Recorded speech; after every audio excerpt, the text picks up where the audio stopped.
Hello friends, F ഗുരു മലയാളത്തിന്റെ പുതിയ ഒരു വീഡിയോയിലേക്ക് എല്ലാവർക്കും സ്വാഗതം. ഓഹരി വിപണിയിലെ സാമ്പത്തിക വിജയം, പീറ്റർ ലിഞ്ചിന്റെ 7 നിക്ഷേപ തന്ത്രങ്ങൾ. എന്റെ പ്രിയപ്പെട്ട സുഹൃത്തുക്കളെ, ഇന്ന് ഞാൻ നിങ്ങളോട് സംസാരിക്കുന്നത് ഒബ്വിയസ്ലി പതിവ് പോലെ പണത്തെക്കുറിച്ചാണ്, സമ്പാദ്യത്തെക്കുറിച്ചാണ്, നിങ്ങളുടെ ഭാവിയെക്കുറിച്ചാണ്. പീറ്റർ ലിഞ്ച് എന്ന ഇതിഹാസ നിക്ഷേപകനെ നിങ്ങൾക്കറിയാമോ? ഇല്ലെങ്കിൽ കേട്ടോളൂ. അദ്ദേഹം ഒരു മാന്ത്രികനായിരുന്നു. ഓഹരി വിപണിയിലെ സാമ്പത്തിക വിജയം എങ്ങനെ നേടാമെന്ന് ലോകത്തിന് കാണിച്ചു തന്ന ഒരു മാന്ത്രികൻ. അദ്ദേഹത്തിന്റെ 7 തന്ത്രങ്ങളാണ് ഞാൻ ഇന്ന് നിങ്ങളുമായി പങ്കുവയ്ക്കുന്നത്. ഒന്നാമതായി, നിങ്ങൾക്കറിയാവുന്നതിൽ നിക്ഷേപിക്കുക, അഥവാ invest in what you know. ലളിതമല്ലേ? പക്ഷെ എത്ര പേർ ഇത് ചെയ്യുന്നു?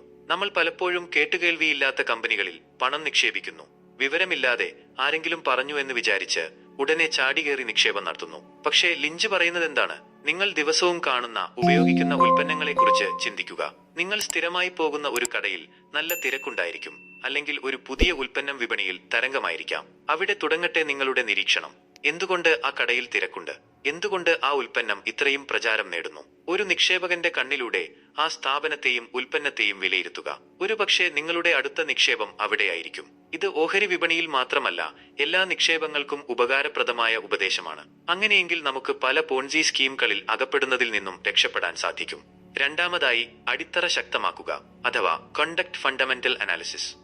ഒരു വീട് പണിയുമ്പോൾ അതിന്റെ അടിത്തറ എത്ര പ്രധാനമാണെന്ന് നിങ്ങൾക്കറിയാം. അതുപോലെയാണ് ഒരു കമ്പനിയുടെ സാമ്പത്തിക അടിത്തറ. ലാഭം, വരുമാനം, കടം എന്നിവ കൃത്യമായി വിലയിരുത്തുക. കണക്കുകൾ നിങ്ങളുടെ സുഹൃത്തുക്കളായിരിക്കണം. ഒരു കമ്പനിയുടെ ബാലൻസ് ഷീറ്റ് വായിക്കാൻ പഠിക്കുക. അതിന്റെ സാമ്പത്തിക ആരോഗ്യം മനസ്സിലാക്കുക. അടിസ്ഥാനം ഉറപ്പില്ലാത്ത കമ്പനികളിൽ നിക്ഷേപം നടത്തുന്നത് അപകടം ക്ഷണിച്ചു വരുത്തുന്നതിന് തുല്യമാണ്. നിങ്ങളുടെ മുന്നിൽ ആകർഷകമായ ലാഭം വാഗ്ദാനം ചെയ്തു വരുന്ന ആരുമായി കോട്ട നിക്ഷേപം നടത്തുന്നതിന് മുന്നേ നന്നായി അന്വേഷണം നടത്തുക.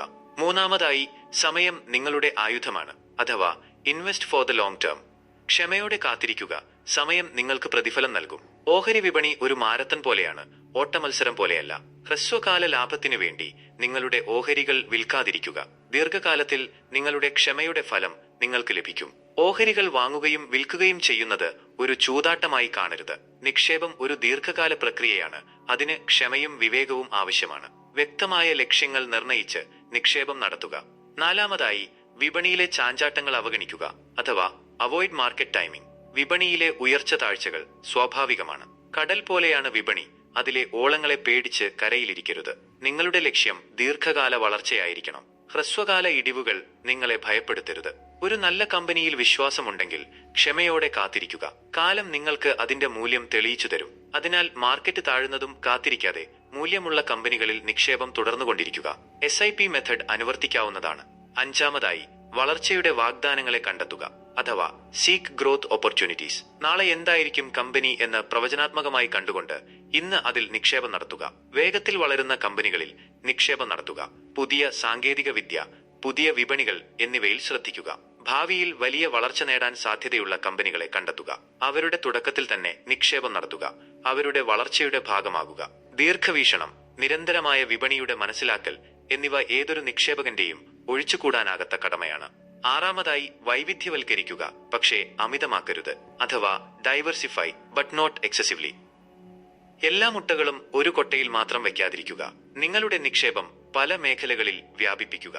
ഓഹരികൾ, ബോണ്ടുകൾ, സ്വർണം എന്നിങ്ങനെ വ്യത്യസ്ത ആസ്തികളിൽ നിക്ഷേപം നടത്തുക.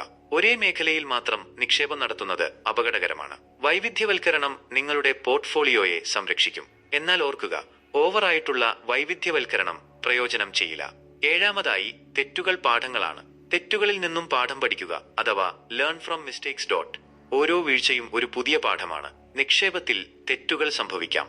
ആരും പൂർണ്ണരല്ല. ഓരോ തെറ്റിൽ നിന്നും പഠിക്കുക. നിങ്ങളുടെ തന്ത്രം കൂടുതൽ മെച്ചപ്പെടുത്തുക. തെറ്റുകൾ നിങ്ങളെ ശക്തരാക്കും, വിജയത്തിലേക്ക് നയിക്കും. തെറ്റുകളിൽ നിരാശരാകാതെ അതിനെ ഉൾക്കൊണ്ടുകൊണ്ട് പഠിക്കാനുള്ള സുവർണ അവസരമായി മാറ്റുക. പ്രിയപ്പെട്ടവരെ, ഇവയാണ് പീറ്റർ ലിഞ്ചിന്റെ 7 നിക്ഷേപ തന്ത്രങ്ങൾ. പീറ്റർ ലിഞ്ച് ഒരു ഇതിഹാസമാണ്. അദ്ദേഹത്തിന്റെ വാക്കുകൾ നിങ്ങൾക്ക് പ്രചോദനമാകട്ടെ. ഓർക്കുക, വിജയം എന്നത് ഒരു തുടർച്ചയാണ്. തുടർച്ചയായി പഠിക്കുക, നിക്ഷേപം നടത്തുക, ക്ഷമയോടെ കാത്തിരിക്കുക. നിങ്ങളുടെ സാമ്പത്തിക ഭാവി നിങ്ങളുടെ കൈകളിലാണ്. അത് ഭദ്രമായിരിക്കട്ടെ എപ്പോഴും. ഈ വീഡിയോ നിങ്ങൾക്ക് ഉപകാരപ്രദമായി തോന്നിയെങ്കിൽ ലൈക്ക് ചെയ്യുക, ഷെയർ ചെയ്യുക, ചാനൽ സബ്സ്ക്രൈബ് ചെയ്യുക. അടുത്ത വീഡിയോയിൽ കാണാം. നന്ദി.